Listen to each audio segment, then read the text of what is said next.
తెలంగాణ రాష్ట్రంలో తారక రామారావు అలియాస్ డ్రామారావు కొత్త డ్రామాలకు తెరలేపిండు. రాష్ట్ర గౌరవ ముఖ్యమంత్రి యనమల రేవంత్ రెడ్డి గారు బనకచర్ల మీద మీ అయ్యకు సవాల్ విసిరిండు.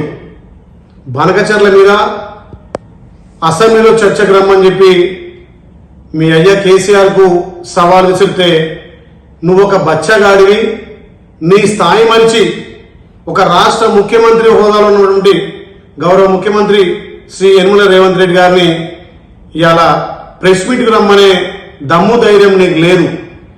నీ స్థాయి మరిచి మాట్లాడుతున్నావు, నీ డ్రామాలకు తెరలేపినవు. ఇవాళ బనకచర్ల ప్రాజెక్టు విషయంలో ఆంధ్రాకు అప్పనంగా నీలో పేపింది మీ నాయన మీ బావ హరీష్ రావు. బనకచర్ల మీద దమ్ముంటే ఇప్పటికైనా స్పీకర్కు లేఖ రాసి అసెంబ్లీలో చర్చకు సిద్ధమని చెప్పి మా గౌరవ ముఖ్యమంత్రి సవాల్ విసిరితే ఆ సవాల్ స్వీకరించలేక మీ అయ్య ఫామ్ హౌస్ కే పరిమితమైండు. నువ్వేమో ఇలా సోమాజ్ కూడా ప్రెస్ క్లబ్ అంటున్నావు.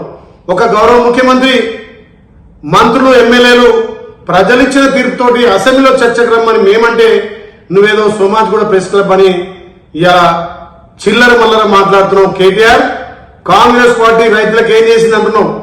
కాంగ్రెస్ పార్టీ చరిత్ర నిలిచే విధంగా 2009లో గౌరవ వైఎస్ఆర్ గారు రైతులకు తొలిగా రుణమాఫీ చేసే చరిత్ర కాంగ్రెస్ పార్టీది. రైతులకు ఉచిత కరెంట్ ఇచ్చింది కాంగ్రెస్ పార్టీ.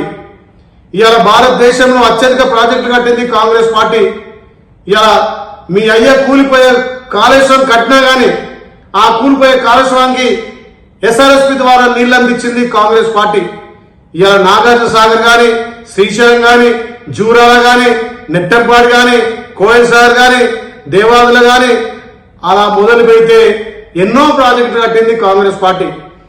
గౌరవ ముఖ్యమంత్రి రేవంత్ రెడ్డి గారు ప్రజాపాలన ద్వారా 18 నెలల్లో 1,00,000 కోట్లు రైతుల కోసం ఖర్చు పెట్టే చరిత్ర కాంగ్రెస్ పార్టీది.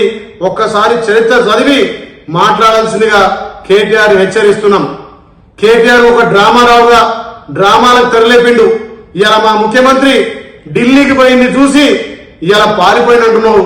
మీరు 10 ఏళ్లలో అధికారంలో ఉండి ఢిల్లీ నుంచి రావాల్సిన నిధులు తేలేక, చవట దద్దన్నం లెక్క, ఢిల్లీలో సఖ్యత లేక మీరు ఎలక్షన్లప్పుడే దోస్తాను తప్ప నిధుల విషయంలో గాని, తెలంగాణకు రావాల్సినటువంటి వాటాలు గాని ఎన్నడూ కూడా మీ అయ్య గాని, నువ్వు గాని, మీ బావ కేంద్రం నుంచి తేలేకపోయారు.